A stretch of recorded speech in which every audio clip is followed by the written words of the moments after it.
refusant de les nommer. Alors c'est bien ça. À partir du moment où on nomme quelque chose, alors on peut travailler dessus.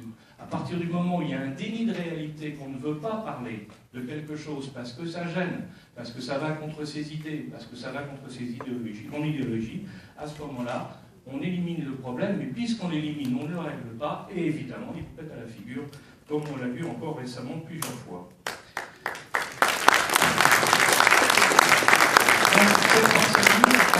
Le traitement rationnel de l'affaire. Et tout le problème que nous avons aujourd'hui, qu'ont les politiques, qu'ont les services de renseignement, qu'ont tout le monde, en définitive, l'administration d'ailleurs, c'est de voir comment on peut faire ce fameux traitement rationnel, c'est-à-dire sortir des contre-coups émotionnels de tout ce qu'on vient de vivre pour aller ailleurs et pour chercher des véritables réponses.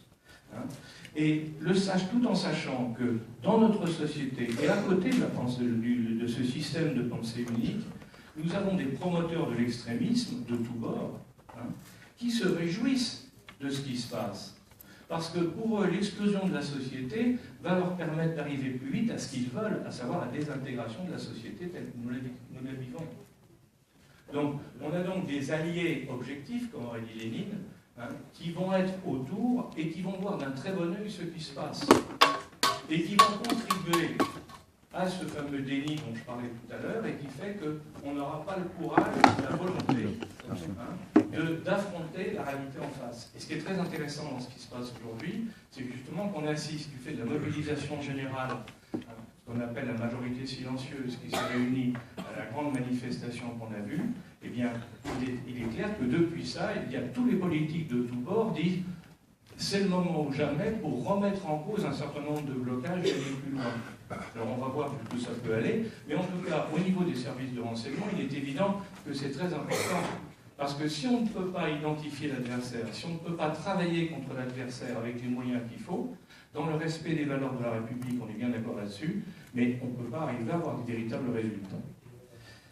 Ce que je voudrais dire aussi, sur ce point, c'est que je constate, et on constate que souvent, beaucoup de gens en parlent, et on l'a depuis ce matin et hier soir, mais je n'étais pas là, ça a été évoqué, beaucoup de gens ne comprennent pas très bien toutes les finesses des différents acteurs dont on parle. On parle d'Al-Qaïda, avec Al-Qaïda Yémen qui va émerger.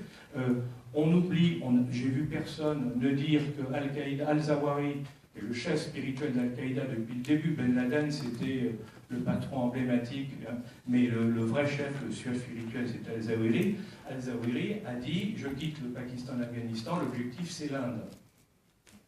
C'est pas le Yémen. » Mais pourtant, alors pourquoi le Yémen?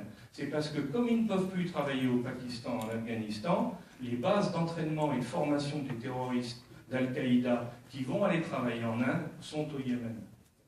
D'où les batailles actuelles très dures entre les Américains, les forces spéciales américaines, et au Yémen, et les gens d'Al-Qaïda, puisque ça va avec des assassinats ciblés par drone toutes les semaines, enfin, c'est des combats extrêmement durs, extrêmement durs, parce que là on est au cœur du système de formation. Et donc quand vous entendez que Kwesi, c'est les Américains qui nous en ont informé, quand Kwesi avait été faire un stage de formation au Yémen, c'était pas pour enfiler des perles ou aller prêcher dans du madrasa. C'était en réalité, c'était pour apprendre à servir d'une arme, et vous avez tous pu voir que c'était je le dis en tant que professionnel, c'était un excellent professionnel, que je salue de ce côté-là. Il avait été bien formé, malheureusement pour lui. Le deuxième volet, c'est Daesh. On parle beaucoup de Daesh, là encore, tout le monde parle de Daesh, mais il faut bien comprendre, et monsieur le président Ciotti a rappelé un élément essentiel, parce que si vous voulez comprendre Daesh, il y a trois choses à comprendre. Bien comprendre. La première, d'abord, c'est que Daesh, ce n'est pas une unité comme ça globale. Daesh, c'est le regroupement de deux tendances. Les anciens militaires de Saddam Hussein, c'est eux qui font la guerre, c'est eux qui étaient à Kobané, c'est eux qui sont devant, parce que c'est les seuls à savoir utiliser les chars et tous les moyens, les canons et autres. Parce que les djihadistes classiques, ils ne savent pas, les gars de nos banlieues, ils ne savent pas utiliser un 155. Ni construire, ni conduire un char de 30 tonnes. Donc, et oui, et ça ne s'apprend pas en 15 jours. Donc, on a actuellement Daesh, c'est deux choses. C'est d'une part des troupes militaires qui fonctionnent selon les principes militaires. C'est l'armée de Saddam Hussein.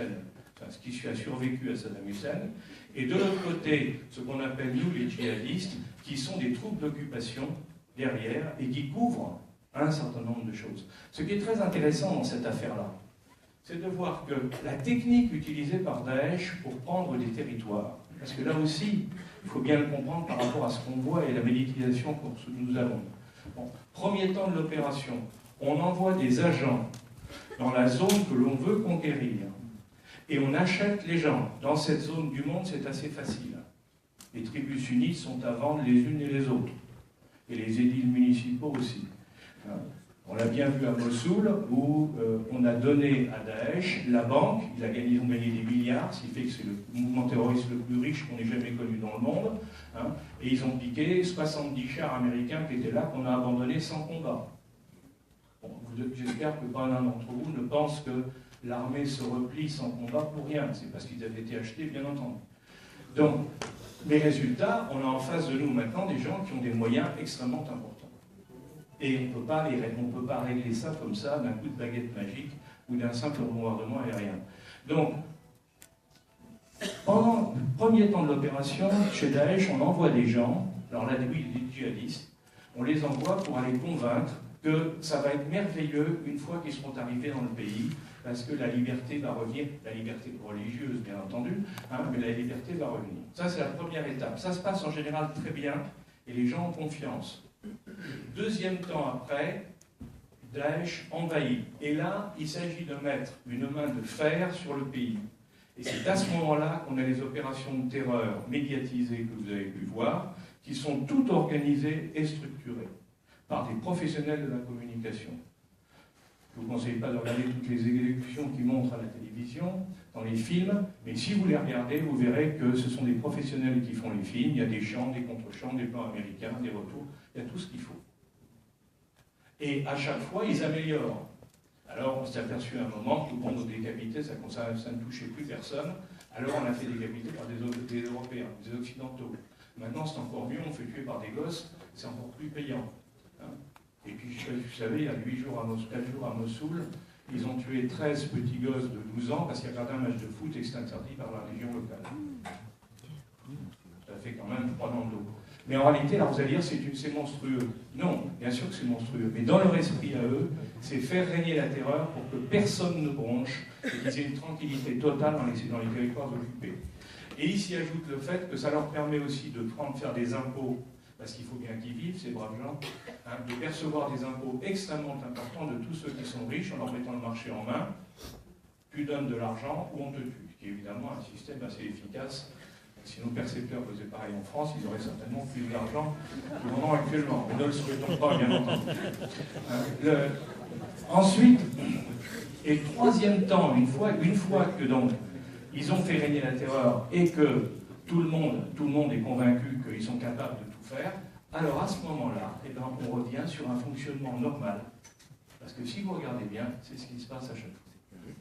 Donc alors nous voyons, nous occidentaux, parce qu'on ne connaît pas ça, qu'est-ce qu'on voit? On voit uniquement la période terreur. On ne voit pas avant, on ne voit pas après. Méfions-nous des premières impressions. Et le troisième point, je voulais dire sur Daesh, c'est que là aussi, il faut arrêter de dire en France, chez nous, il faut arrêter de dire que Daesh, c'est une partie de la Syrie et une partie de l'Irak. Le plus gros territoire détenu par Daesh actuellement, c'est le sud libyen, avec l'implication de Boko Haram en Nigeria, avec les Soudanais, une partie de la Centrafrique, une partie du Niger, une partie du Mali, une partie de la Mauritanie. C'est pas du tout la même chose. Et l'enjeu, le ministre de la Défense l'a dit récemment, il va bien falloir un jour qu'on y aille. Quand je dis nous, c'est les Occidentaux, parce que ça, c'est un foyer qui est beaucoup plus grave que l'autre, parce qu'il est beaucoup plus proche de nous. Tout ça pour dire qu'il faut que nous soyons bien au courant, bien comprendre ce qui se passe, parce qu'on ne peut pas dire ou faire n'importe quoi. Il faut surtout éviter de se faire manipuler par tout le monde.